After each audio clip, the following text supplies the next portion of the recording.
Good evening, everyone.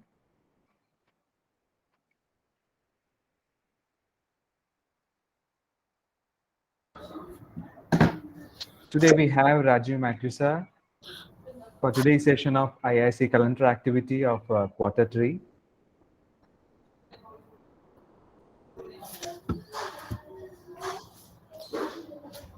To introduce our resource person, Rajiv sir is the head of corporate innovation and market connect program for Japan and Asia Pacific at Oracle for startups. He is working with enterprise customers. He's working with enterprise customers to understand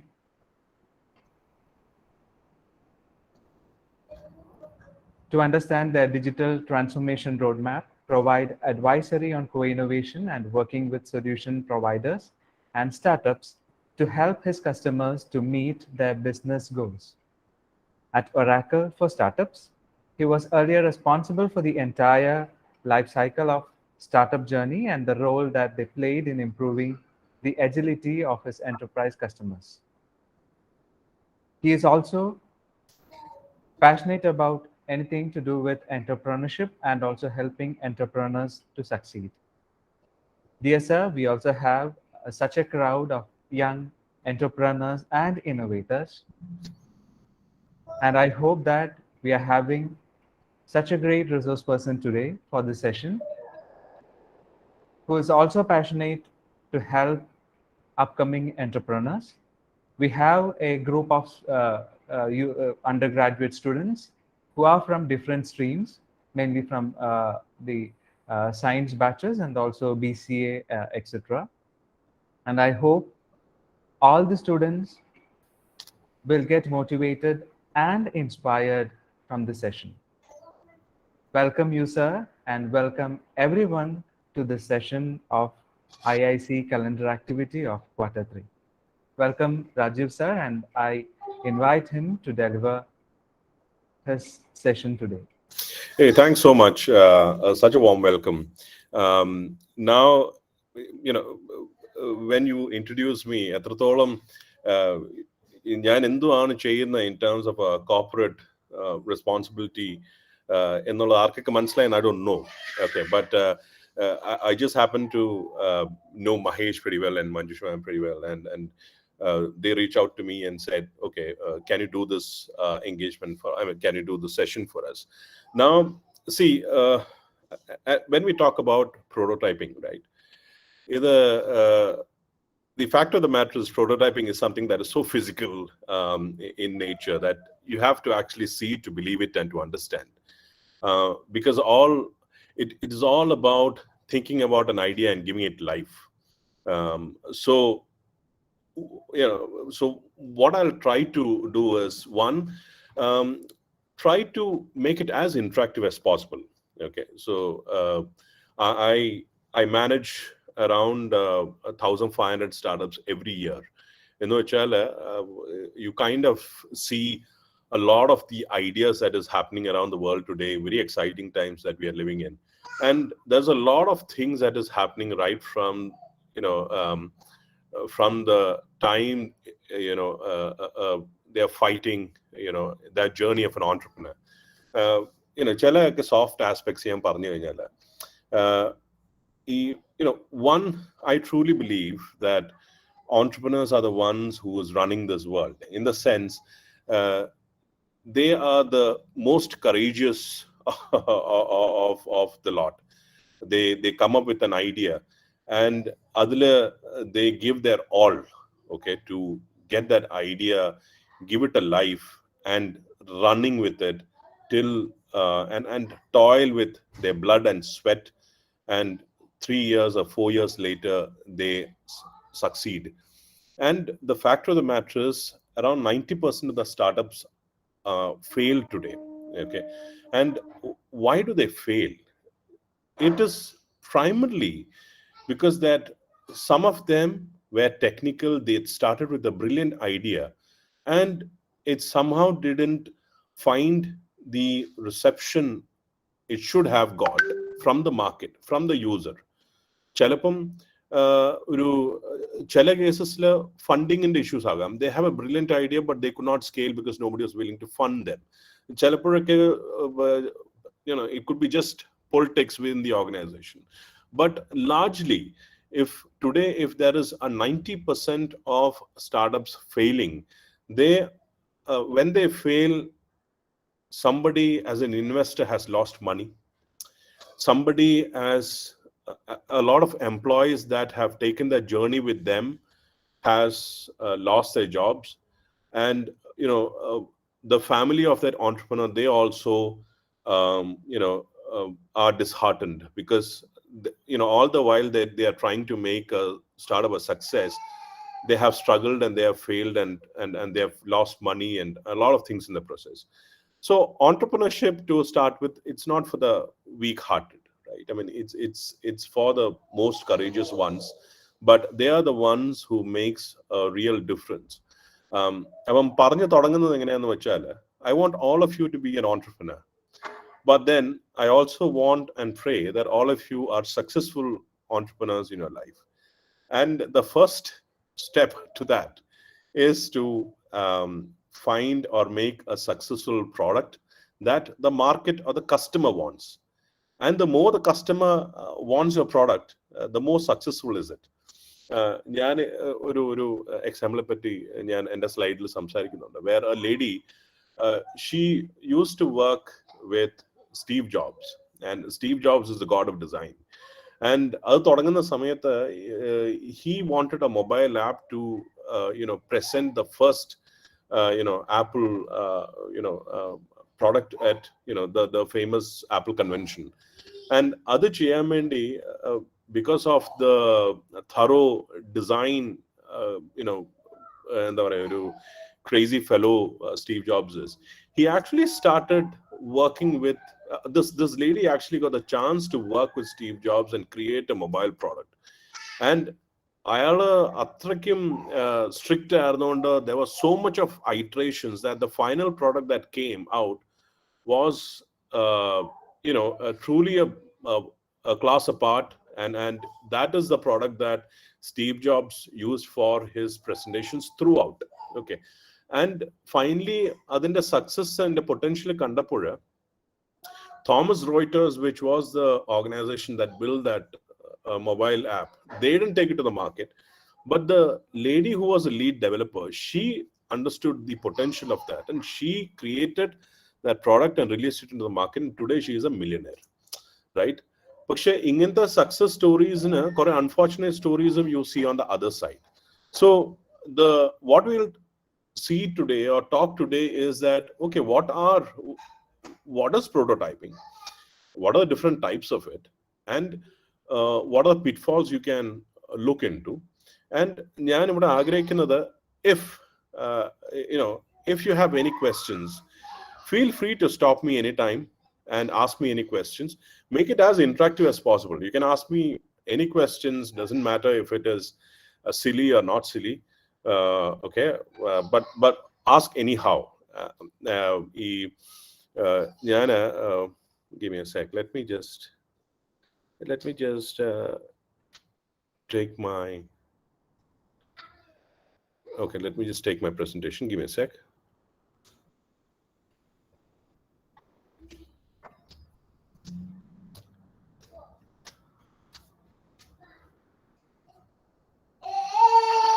ഞാൻ usually Zoom ഉപയോഗിക്കുന്നത്, so I'm just trying to find my bearings on Google Meet.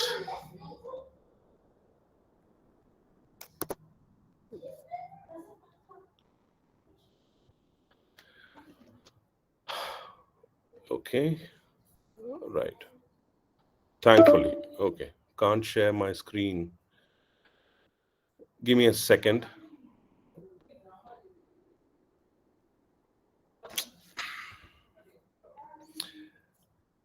I'm finding some issues in terms of presenting.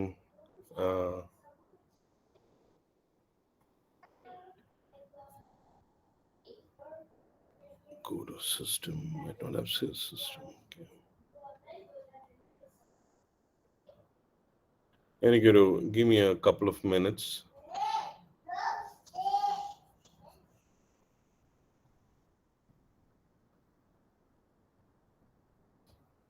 Okay.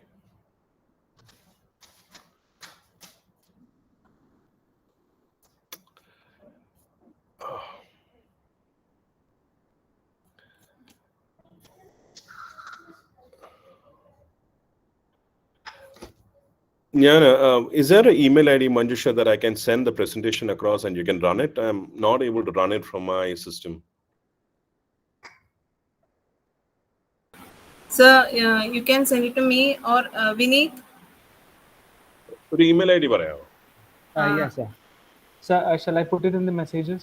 Yeah, you just put it in the chat. I'll just quickly send that over to you.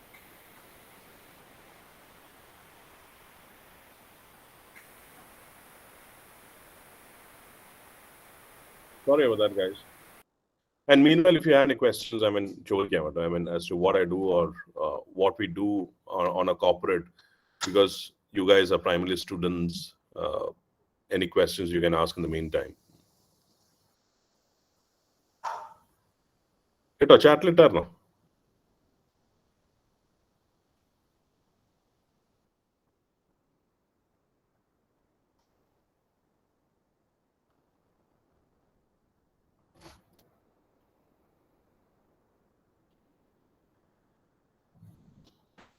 Sir ഞാനൊരു question ചോദിച്ചോട്ടെ?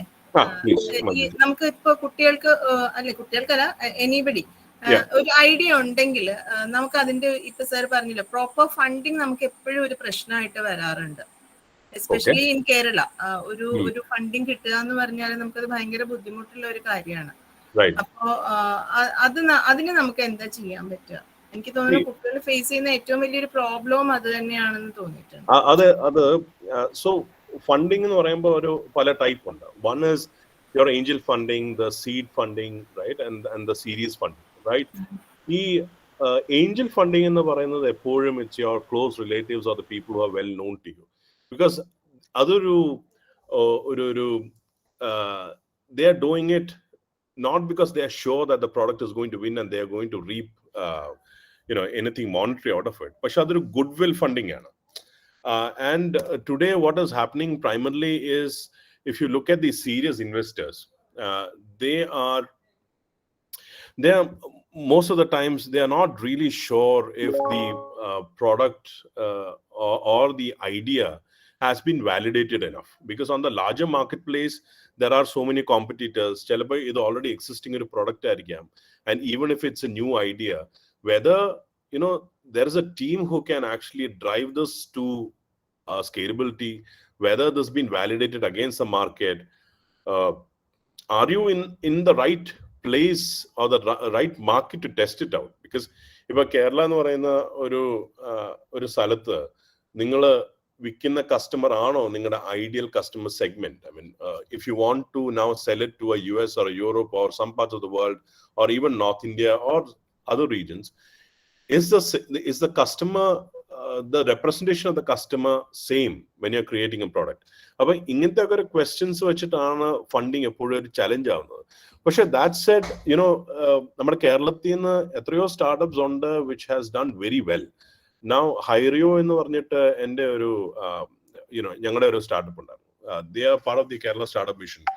And അവര് ഞങ്ങളുടെ ആ പ്രോഗ്രാമിൽ വന്നതിന് ശേഷം we got them a deal with Societe Generale. ഈ Societe ജനറലിന്റെ അടുത്ത് ഇന്ത്യയിൽ it was a pan India roll out. അത് കഴിഞ്ഞപ്പോൾ തന്നെ they went and spoke to so many different VCs and they said, hey, there is a customer who has paid for my product. And the minute he said, okay, I have a customer, he has paid for the product, it was kind of a validation that, oh, can't hear you? Gopi, am I audible, Manjusha? Yes, sir. Yeah, okay. The minute you have a paid customer, it's kind of a validation that you have a successful product because somebody has chosen to pay for it. The next question is, okay, what is the market for it and whether it's scalable?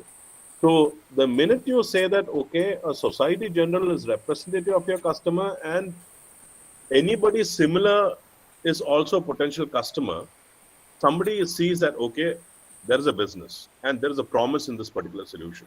And that is when you are able to get more and more funding in, because at the end of the day, everybody wants to make money. I mean, so the startup also wants to make money, and the VC who's investing in your product also wants to make money. And how does he make money? He will invest into your product. He will invest into expansion. And in 5 years, what he's going to do is he's going to exit the company. And when he exits, he will say that, okay, invest in 5 years, his share would be equivalent of a 10 or a 15 or a 20% or 20 rupees. That is his exit. And therefore, the next set of VCs is going to buy it, and again, they are going to grow. So that is how an evolution of these companies takes place. So, though I spoke for a long time, the answer is validate your product pretty early. And the minute you have a paid customer, you should stand the chance of scaling out your product. How do I know how my product is successful or not? And customers but what you should do is, one, go and pitch to a customer and ask him if he's willing to buy your product. And he will probably tell you all the reasons why he will not buy. Okay, so that is your feedback. Next, for a customer, go and ask for funding. And they will tell you why they will not fund. And that is your feedback. Either feedback, then keep incorporating that into your product and your design and your philosophy, and then start scaling your product. That's how it is. Most of the time, startups find challenge of funding only because the basic concept is not validated, and they have not given too much of a deep dive into these ideations. Another, the corporate participation because people from the business. So suppose you have an app for banking. Bank, Federal Bank or South Indian Bank co-develop and the domain expertise that they give will also help you to mature the product. User early co-opt product validation, and then you have a product which has more meat in it and will have funding, potential funding as well. Okay, sir. Okay, I think I explain. I hope you got the idea. Yes. Yeah. Okay. So when we are talking about prototyping, wait a minute.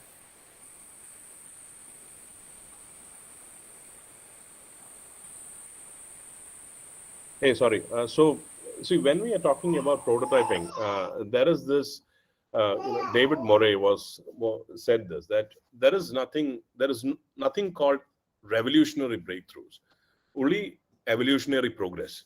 And what we mean by that is, whenever we are talking about innovation, concept completely disrupt, but there is always a process of testing out an idea and validating that idea with the customer, and then rolling it out where it slowly finds a market, a niche, and scale.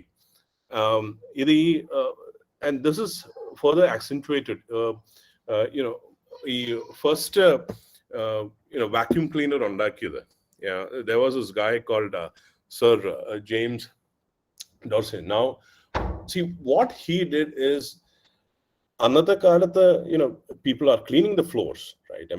And he's seeing this, but then he still thought that, why not look at a very innovative thing like, using vacuumed air to pull out all this dust.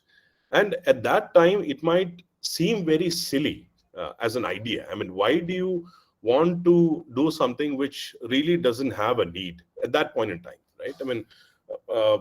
But then the fact is, he took this idea upon himself, and then he started the process of creating a vacuum cleaner, and he failed 5,000 times, and 5,126 times to be exact, before coming up with a prototype which became the biggest seller worldwide, and he holds a patent for the vacuum cleaner, and he was successful at this at the 5127th time. And same for Thomas Edison. That's an even more famous story.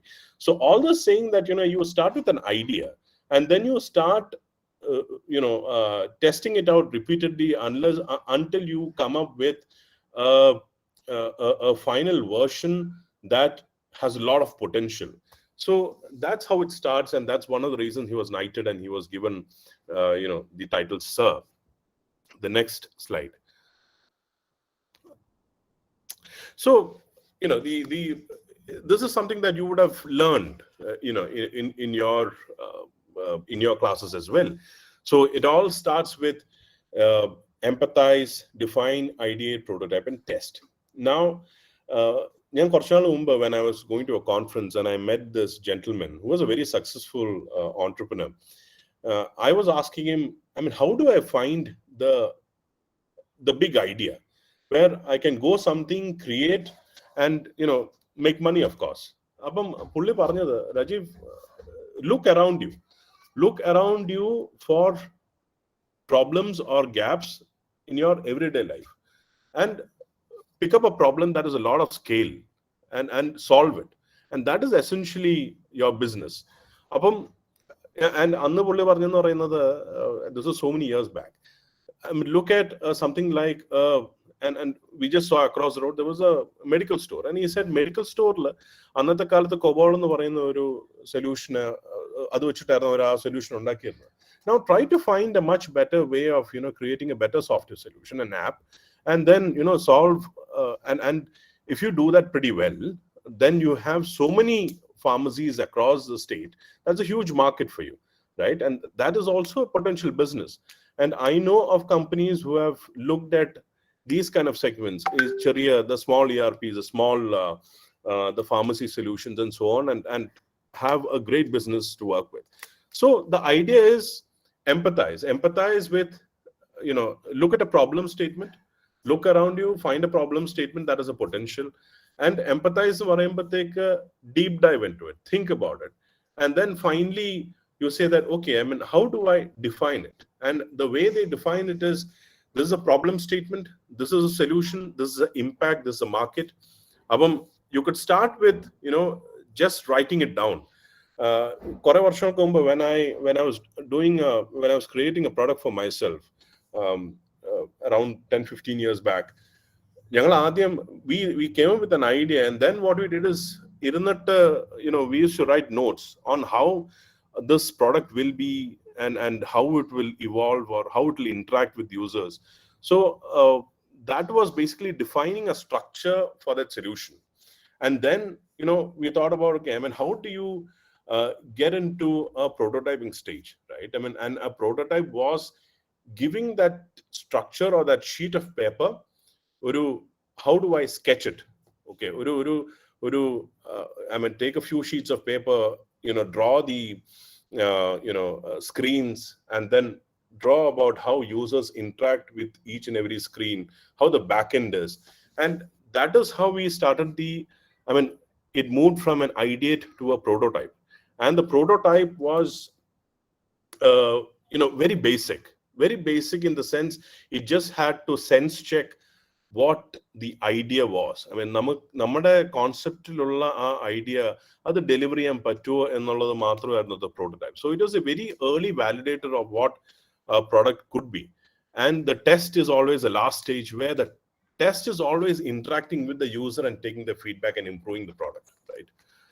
So this is your normal stage of prototyping. And today we will be focusing on what prototype as, what are the practices of prototyping today. Okay, next stage, next slide, sorry. Okay, now so 3D model, 3D printing primarily is for the hardware prototyping. A lot of our namukkoru defense startup undarunnu, and what they did, and they are into something that is pretty exciting. Okay, and defense in terms of drones. Drone, what they were trying to do is, a drone is flying and it should be able to identify a face, okay, of a person, right? And it should be able to do a certain action. And that was the concept that the startup was doing. And Anna, they were finding difficulty in sourcing some of the actuators or some of the stuff that they wanted. And instead, what they did is they took an open source drawings from the net, and they developed a specific drone design. And other using a 3D printer.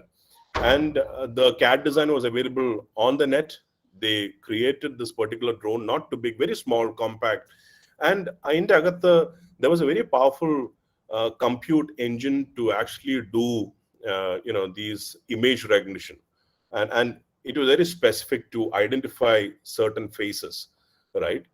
So this particular the 3D printing as such has been extremely revolutionary in terms of defense and in terms of a lot of the new startups that is coming in, especially hardware related.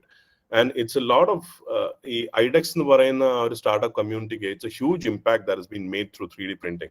And as we progress through the next couple of slides, we will look at how 3D printing is done, what are the different ways to do it, through resin and otherwise and stuff. Okay, now നമ്മൾ എപ്പോഴും prototype ചെയ്യുമ്പോഴത്തേക്ക് we start with, as I said, a sketch. Okay, and a sketch is something that comes off a storyboard. ഒരു storyboard in നമ്മൾ sketches ചെയ്ത് കഴിഞ്ഞാൽ the first prototype that we create is often called the alpha. And the reason why why we call a low resolution prototype is because the amount of details that is there in the alpha model will be very little. Okay, വളരെ basic ആയിട്ടുള്ള requirements മാത്രം test out ചെയ്യുന്നതാണ് the alpha model. Now our alpha model is an internal evaluation that is usually done, and once that is done, then we define the larger storyboard in terms of how do you get in the finer details, and that is your beta version before it hits a UAT, okay, user acceptance testing, and then goes into production. So that is a usual cycle that we follow in the software industry.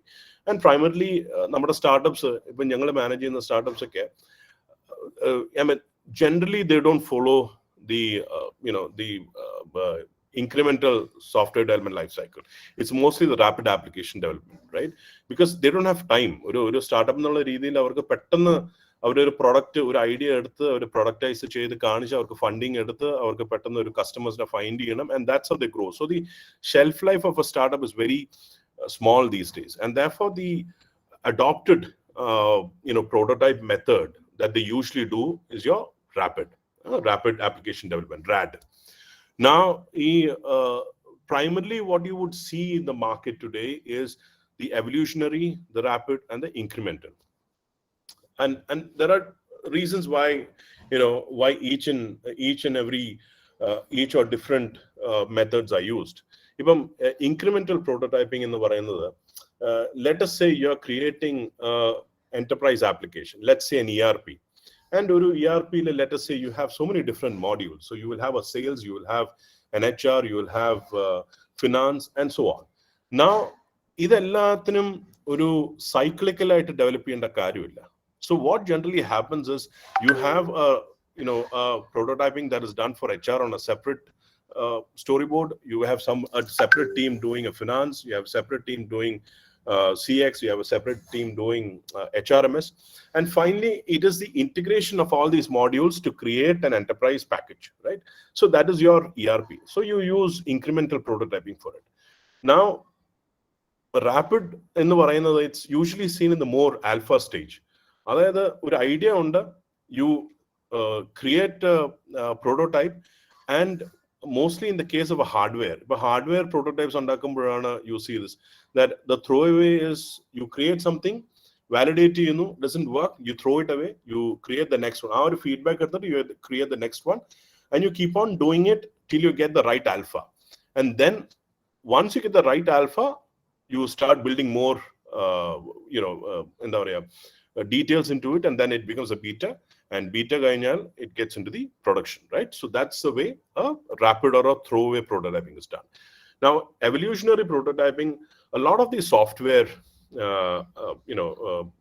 development today, uses evolutionary, which is a step-by-step process. You start with a bit of details, you keep adding details, and finally it becomes, it comes into shape. It forms a shape. വളരെ കുറച്ച്, information at the core, and keeping the core, you start developing data around it once, and then finally it gets a shape. And that is what an evolutionary prototype is. Next one. Next slide, sorry. Okay, now hardware prototyper, what happens is many at times, okay, when people have tried to create these hardware prototypes, either they come up with very interesting designs, and most of the designs are actually got from the internet, right? I was judging a competition, and then there was the startup that presented, and what they presented was a robotic arm, and what they were doing it for is a robotic arm and a robotic limb for people who have lost their legs and hands and all that in accidents and stuff.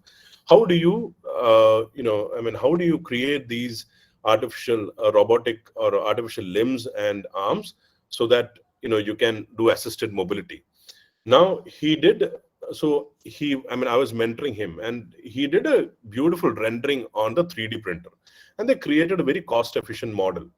But finally, when they started, or when they wanted to make this scalable and they approached a manufacturer, a lot of feedbacks came in where he had to actually scrap this product and go back to the drawing board, because issue was the efficiency of the robotic arm, the maintenance, or the materials source cheyanulla paadu, ingenulla kore karyangal he did not consider. So what we propose is, when you do a hardware prototype, right, you would design a concept, okay, so you sketch it, and then you create a virtual model using a CAD and stuff. So if the smart village, you have the fab lab. And if you actually go there, and I'm suggesting you should go there and you should actually try this out. Take a simple design from the internet, open source, and try out, creating a simple product. And then you should try to get feedbacks and try to improve it. That's how you learn hardware prototype. It's a very important development, and something that, as students of science, you would go ahead and you will find that, this is something you will have to interact with at some stage. So you take a concept sketch, then try to create a virtual model using support of a tech resource, and then once you render the physical model, what you should do at these stages, product design matramalla, how does it interact with the customer? A customer interact the usability. Does he find it comfortable? Does he find it useful? Does he find it handy and easy to use? User interactions to capture, right? So that's the first stage when you build a virtual model. And once you build a physical model, the questions that you should ask is that, okay, the raw materials or the ingredients that you use, for creating or manufacturing this process, marketil nokumbol, would you find that it's easier to get these models? There are so many, car manufacturing, there's a lot of ecosystems around car manufacturing that you would see that you get a lot of reusable components that you can reuse, right? When you try to create these materials, it could be a sourcing issue. So can you find something that can be reusable where you don't have a sourcing challenge? Can you find, is the product design that you have opted for another wastage video? Can you find a design which has the least wastage? Because on you have to find it out, right? I mean, you have to you have to file it, and the design has to be very efficient in terms of not having too much of wastage, and it's a sustainable manufacturing practice. So wastage minimize ചെയ്യുന്ന ഒരു design ആണോ?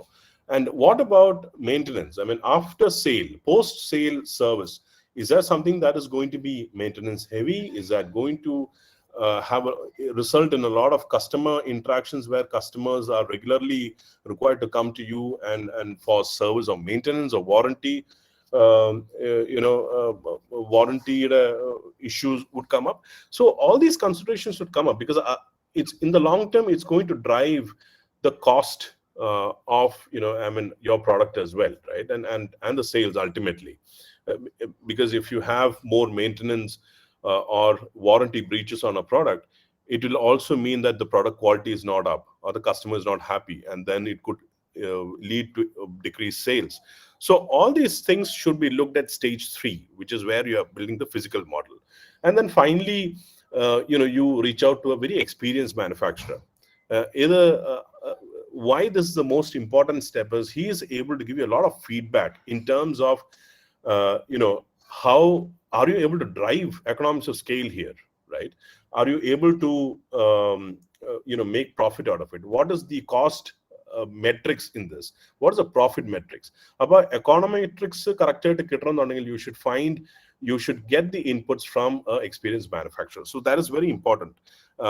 Otherwise, ഏതെങ്കിലും ഇപ്പോൾ ഒരു മാനുഫാക്ചറിന് അടുത്ത് പോയിട്ട് അത് ചെയ്തു തരാൻ പറയുകയാണെങ്കിൽ he might do it, but he will only be looking at how am I making money, and he might keep piling on cost at you, and that will result in you in loss to your business, or even erosion of your profit margins and revenue base. But be very careful there. So that is how a normal hardware prototyping is done. Next slide. So now what we will do is we will look at a few, the next slide please. Here. Now we will look at the different 3D printing, how a workflow is done. And why we want to look at these videos is because theoretically it's important that you see how these things are done on using a 3D printer. Could you play that please? Sound on. Oh, I'm not sure why.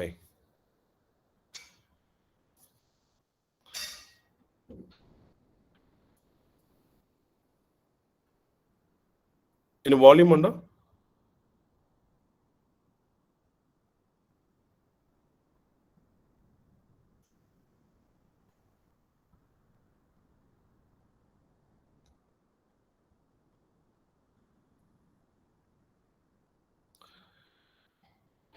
Okay, so see, give me a second and I'll try to. Okay, link wouldn't work in there. Now, fine. You can just check out. You can just play this video, and probably I try to explain.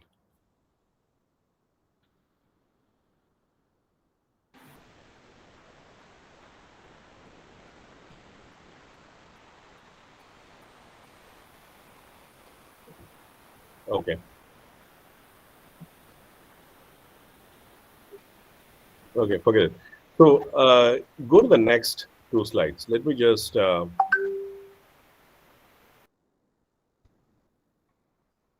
so what we actually saw initially, I don't know if you noticed, one is how do you find the right design?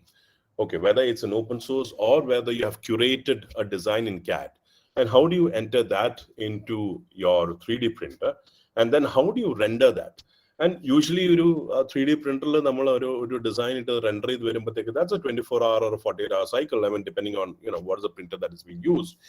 And finally, depending on different what is the kind of output that you want, you also use different materials on this.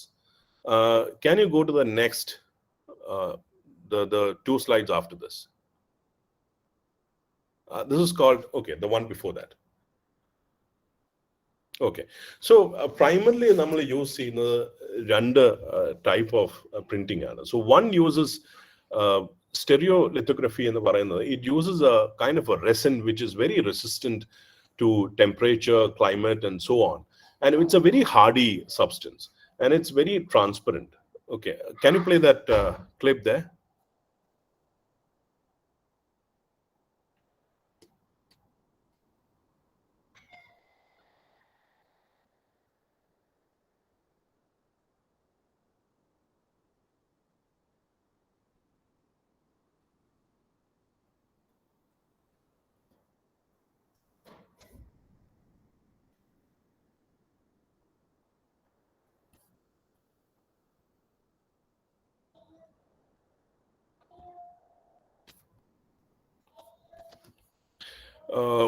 Can you do something? Can you just video play here? You can just stop that and you could just play this YouTube from my chat link.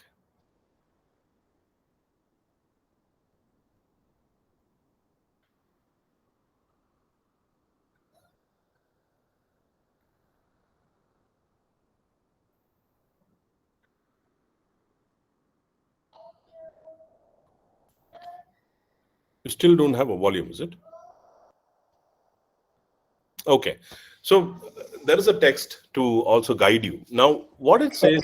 Sir, is the audio not clear? No, I'm not able to hear the audio. I'm not sure why. What about the audience? No audio.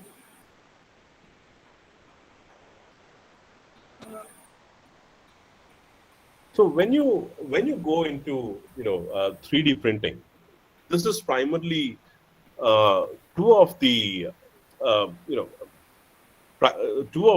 main ingredients that you see, or two of the methods that you see while you're doing the printing. And stereolithography, as I said, uses a pure-based resin, and this is clear. And where is it? Give me a sec. Let me share the... Okay, are you able to see this YouTube clip? You could try that if you want. And SLS are two of the most popular 3D printing solutions for rapid prototyping. The screen is not shared. Yeah. No, so pardon me, I'm not so familiar with Google Meet, and I'm not sure why it's not playing on my screen. Two of the most popular 3D printing solutions for rapid prototyping. Stereolithography, or SLA 3D printers, use a laser to cure liquid resin into hardened plastic parts with high resolution and accuracy, clear details, and smooth surface finish.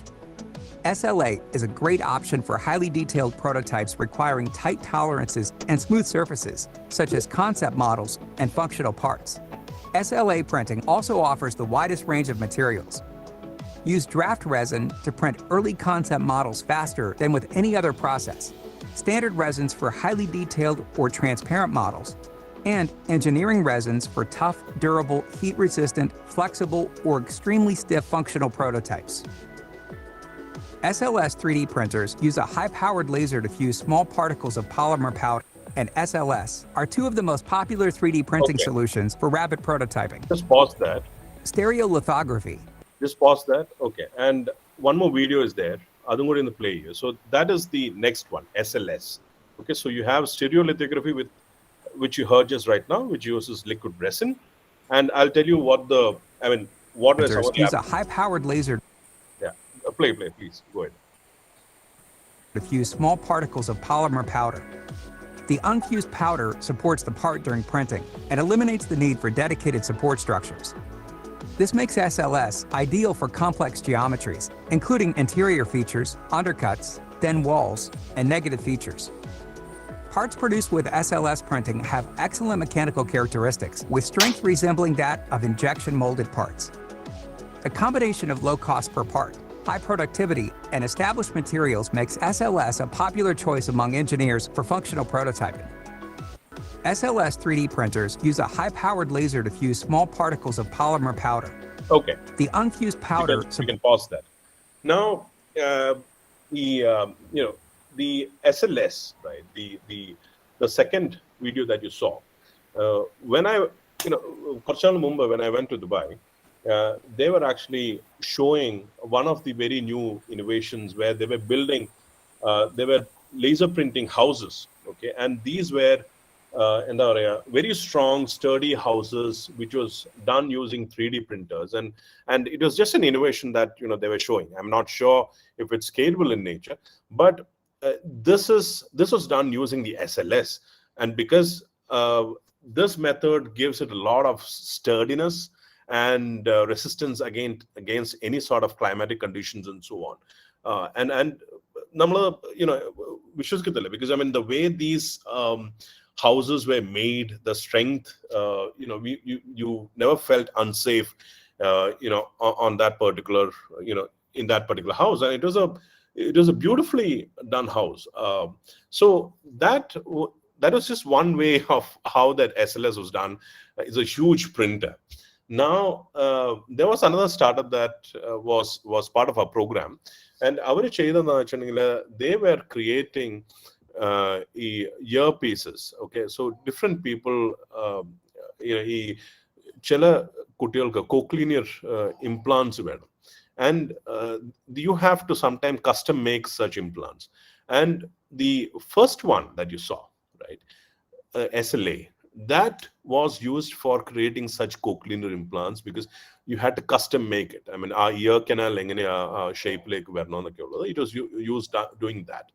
Now, and also I spoke about this college where I was mentoring a startup, and they were creating these robotic arms for people who have lost mobility, right? And they were using this kind of printing to create those limbs, the artificial limbs, and so if you are ever going to get into the hardware related startups, chances are you will see these kind either of these primarily as methods of a 3D printing prototype. Okay. Now, there is one more. I mean, if you can just play this, as to just shows how a typical workflow is done, or how the applications of a 3D printing is done. So, I mean, apart from some of the use cases that I mentioned, you would be able to see some more as to what does it mean in a real world for guys like you. And the minute you think about hardware products or creating a hardware product, think about it, right? Proof of concept models to help product designers validate ideas. Looks like prototypes to evaluate the design. Works like prototypes to accurately represent the finished product and validate the functionality. And engineering prototypes and pre-production validation parts to simulate the final product and validate manufacturability. Rapid prototyping allows designers to go beyond virtual visualization, making it faster and easier to understand the look and feel of the design and compare concepts side by side. Black Diamond, maker of outdoor sports and mountaineering equipment, has incorporated 3D printing into their design workflow for years.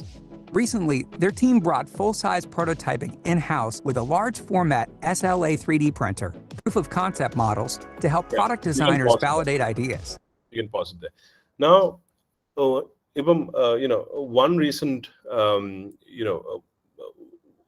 China, if you actually look at it, one of the reasons why their manufacturing has become a powerhouse is a lot because of there's a lot of government focus there in terms of making it, subsidizing this to a large extent, but also a lot of technology incorporation that has been done at some of these manufacturing ecosystems in China, and where 3D printing is also is widely seen.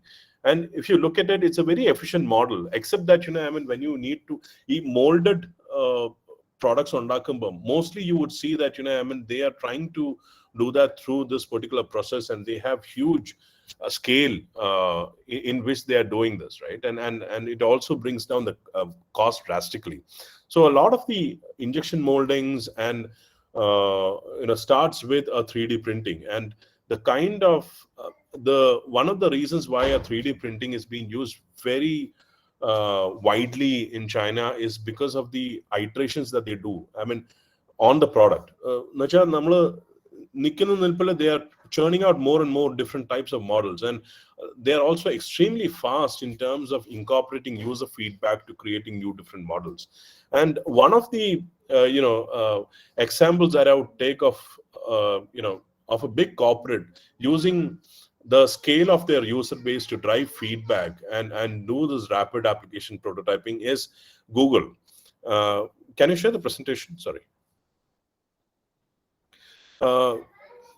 Google, I'm not sure, how many of you know this, but Google Glass was, can you share that on the screen? I think a presentation on the share your full screen. Can't you see that? I think it is just coming as, it's not shared on the screen. Okay, it could be my problem. No problem. Google, if you look at the Google Glass, okay, that was done in a single day. So the next question you would ask me is, does that mean that, they created the entire sleek design and all that in a single day? No. What they did is they used the simplest available materials to test out a hypothesis, an idea that they had. And they said that, okay, a basic prototype can be done in a single day. Okay. And that was actually the first, it was actually a case study where how somebody should do prototyping. You should find the simplest thing available. You should find the quickest way to do it, and it should not be complicated, right? And it should be the easiest and the quickest way to test out an hypothesis. So Google, they are known for this. They create these half-baked products and they release it into the market. And other kind of product in the development is driven by the customer. Actually, customers are responsible for making Google's product what it is, right? If Google Maps, the way that product has evolved from its initial stages, where you had so much of problems driving in the wrong direction. One of my friends pulled Google Maps for Adramballi, and Adramballi waterfalls are fully into that. But then he finally ended up in some forest where he could not even take a reverse of his car. Okay, so that was the initial days of Google. Now imagine today the way that product has matured, and that is because of the millions of users that Google has, and they are continuously taking feedbacks, and that loop is being driven into the product growth. And it's a very efficient model that they drive. And one of the reasons why they are a powerhouse of products, and almost all the products is launched in beta. And beta, it's a user-driven model that they have adopted. Very effective. And as I said, initial Google Glass, it was done using a cardboard, hair clips and all that. And today, if you look at the final version, it's an amazing piece of engineering, right? The next slide, please.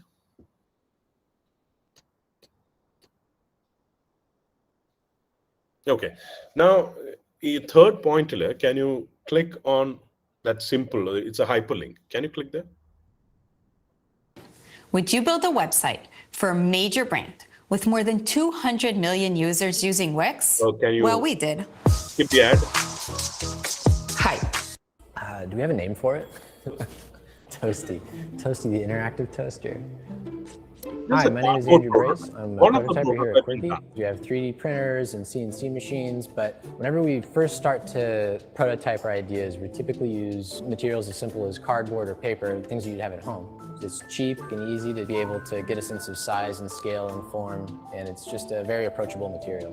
For the sake of illustrating our prototyping process, we decided to create an interactive toaster. It has a touchscreen that allows you to draw your own design, and it will replicate that design by burning it into your toast. Before you jump straight into it, it's always a good idea to try to sketch out your idea, to figure out roughly the size and shape of it, and also give you an idea of how much material you're going to need and how you might approach cutting and gluing and things like that. We start off with a box, as simple as possible. We cut out our 6 sides, we tape them together, figure out some of the details and the size and scale of the knobs and the screen. After the first model, we had a better idea of what we wanted the final prototype to look like. We were able to use less pieces, which you end up having a more refined looking model because you don't have as many part breaks. In order to achieve these rounded edges, I incorporated a technique called scoring, where you cut just the surface but not quite all the way through, and that lets you bend the material in various ways. The lever detail on the side of the toaster, the design called for a round knob, and to achieve that in cardboard, we basically cut a series of circles that got smaller as you went towards the outside and stacked them up to build up the 3 dimensions. It's actually really challenging to cut a curved line into a piece of cardboard. Instead of trying to take it all at once, you make several small cuts to round out the edge. The whole purpose of prototyping is to get that idea out of your head and put it into some sort of format that other people understand. With a little thought and creativity, you can convey any idea to anyone, and it helps you make informed decisions about your refinements later on in the process. Right. So, he is actually okay. So he is actually showing that how a prototype, either a cardboard prototype, it is done using the simple materials around you. Okay, it's a hardware thing that they wanted to make. They wanted to make a toaster which can print an image on the bread. If you ask me, kids are very much so they created a different version of a toaster, and these are quirky ideas. Now, how do you actually do it? How do you find the interaction? Now, this is a very quirky idea. How do you put it in a real life? And the best way to do it is actually build a prototype or a model. And if it's a cardboard or any other material that can be used, the simplest materials that can be used to create this model,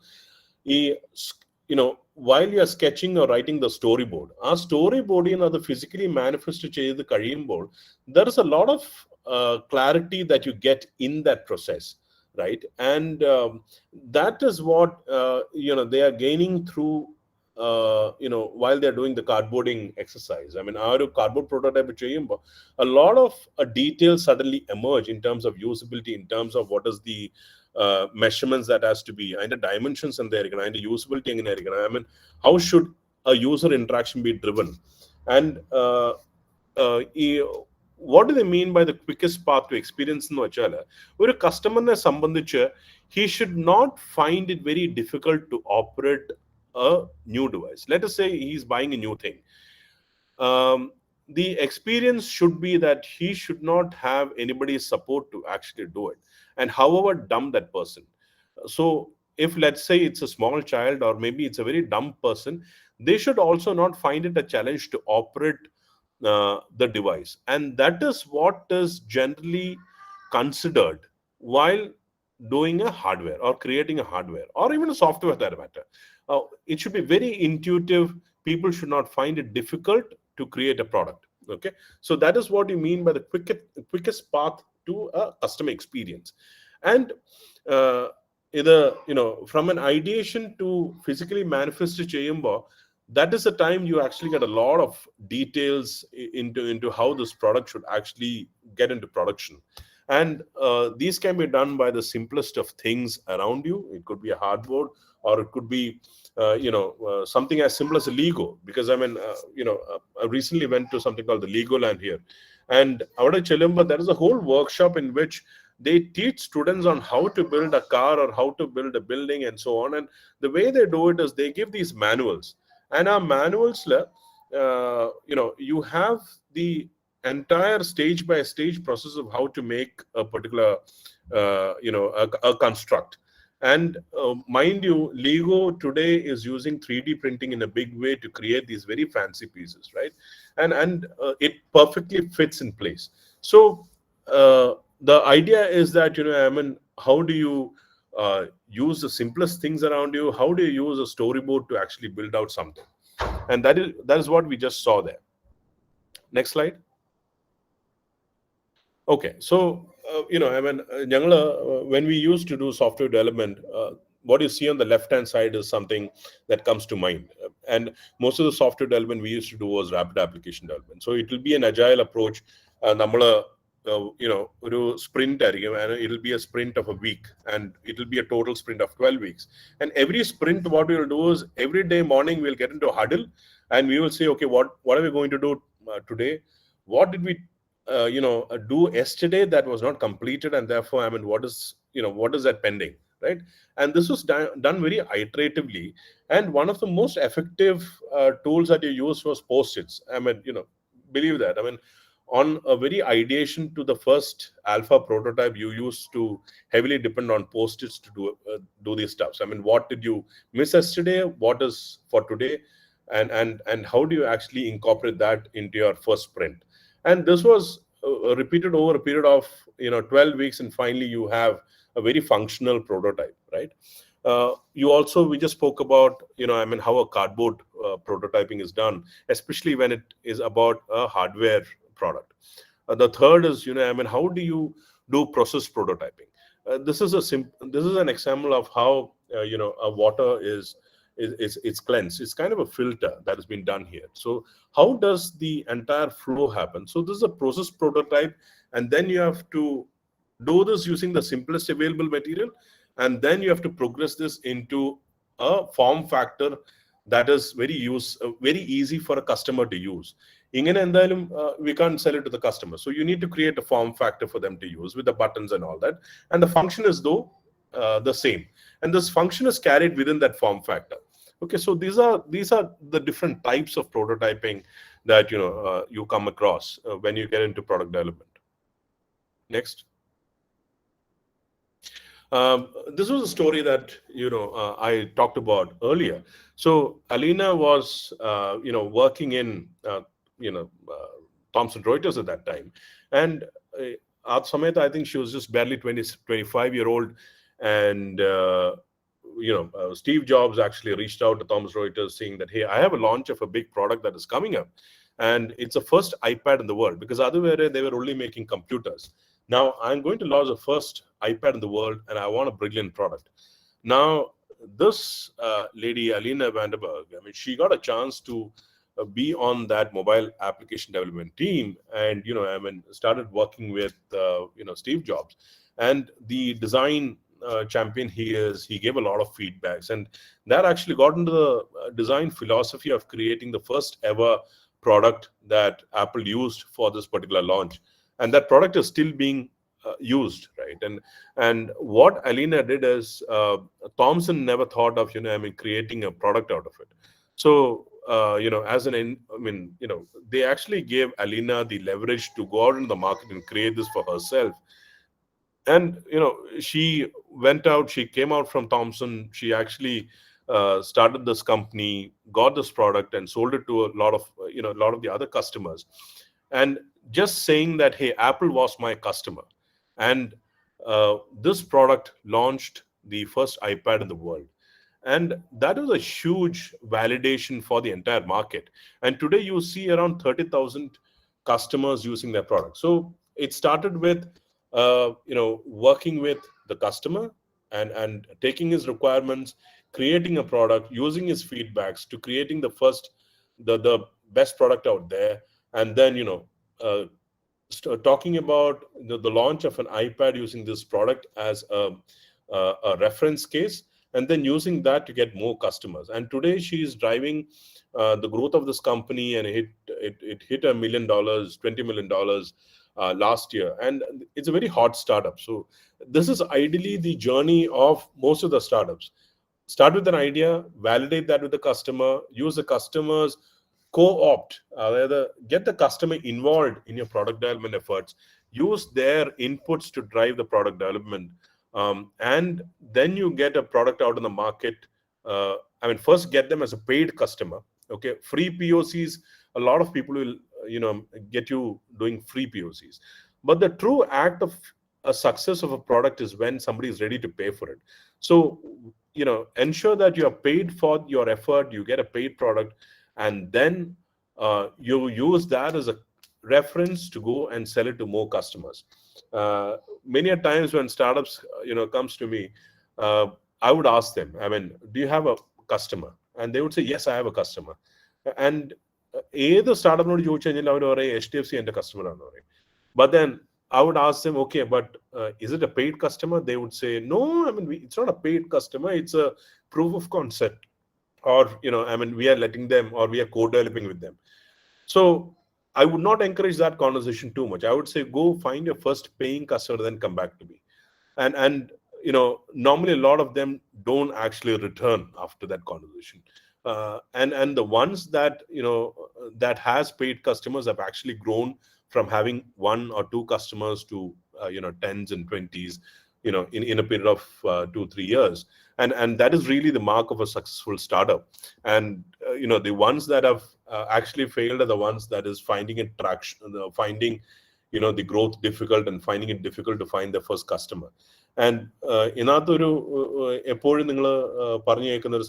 product market fit. You have a great product, but does it fit the market requirements? Does it fit the requirements of the customer? Is it too early for a market, or is it right in time, right for the market entry? And this is all being validated through prototyping, and one of the most important exercise in your journey as an entrepreneur. So this was my storyboard today for you in terms of prototyping. If you have any questions, you are absolutely welcome to ask me that.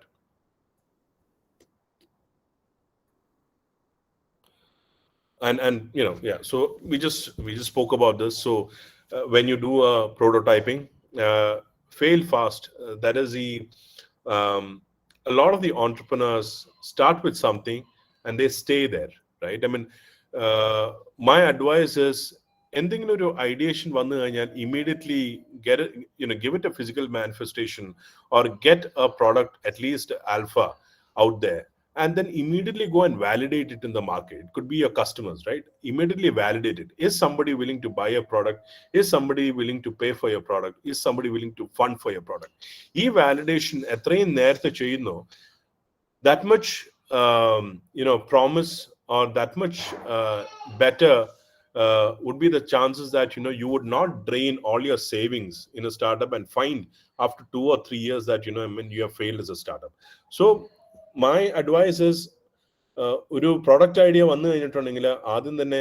get customer feedbacks, mature the product, and understand if it is going to grow, or if it's going to,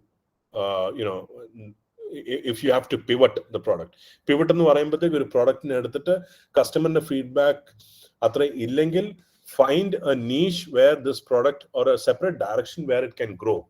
Okay, so that is how you pivot a particular product. And if at all there is absolutely no feedback from the customer, where customer is thinking that it's a good to have, but it's not a must have.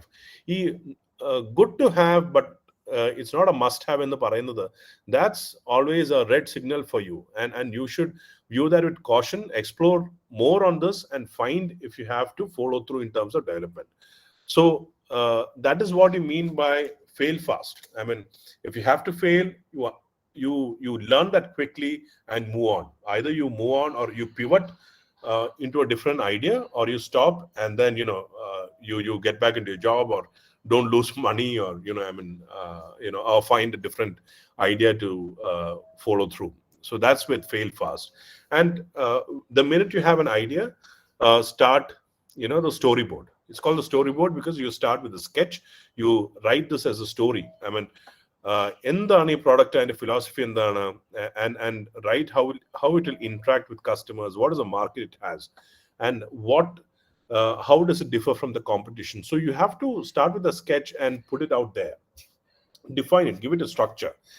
And the minute you start testing it out in the market, continuous feedback, you will always, user centric aanengil, user ne vachitana you're developing the product, you will never go wrong, because the user will continuously give you your feedbacks, and you will be able to understand what are the variables that you should move or isolate or move away from this particular product, and what are the things or the things of promise you should build on.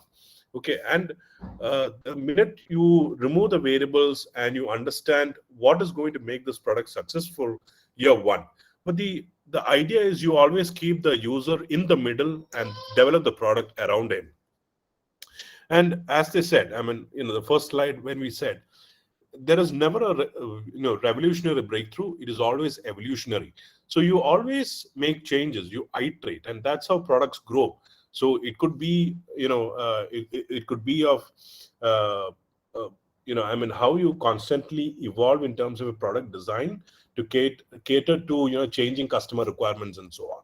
So that's how you do a successful prototype.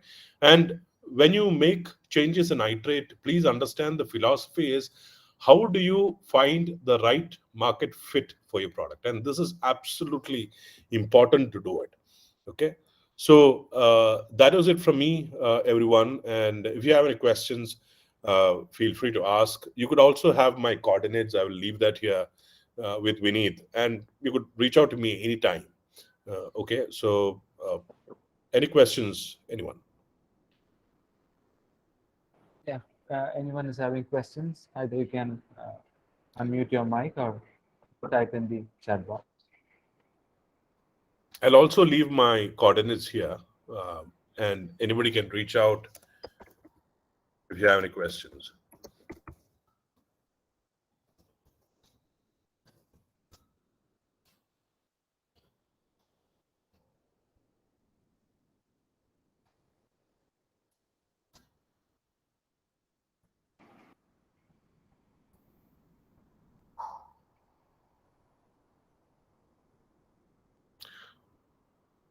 Okay, I think it was a very informed audience. Yes, or probably thank you so much, sir, for this wonderful session. So such sessions are very useful for our students, because there are many upcoming entrepreneurs and innovators in this group. So these might be igniting for them to move up with their ideas or prototypes or whatever. So thank you so much. Thank you so much for spending such a valuable time with our students. Thank you so much. Absolutely. My pleasure. Thank you so much. Thank you, sir. Thank you, Manjusha. Okay.